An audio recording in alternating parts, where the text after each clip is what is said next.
సర్కారు మనిషి పర్మిషన్ ఇవ్వాలట.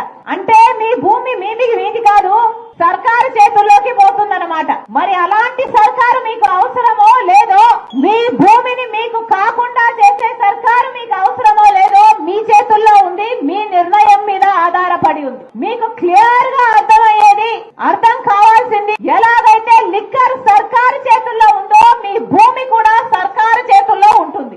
ఎలాగైతే లిక్కర్ వ్యాపారం సర్కారు చేస్తుందో బహిరంగంగా ఓపెన్ గా చెప్తున్నారు క్యాష్ అని చెప్పాల్సిన అవసరం ఏముంది? అంటే లిక్కర్ లో ఎంత సంపాదిస్తున్నారో బయట ఎవరికి తెలియదు, సర్కారు ఎంత సరుకు అమ్ముతుందో బయట ఎవరికి తెలియదు. మొత్తం లిక్కర్ మాఫియా ఈ క్యాష్ అంతా మళ్ళీ ఈ నాయకులకే, వైసీపీ నాయకులకే పోతుంది. ఎలాగైతే లిక్కర్ ని మొత్తం కబ్జా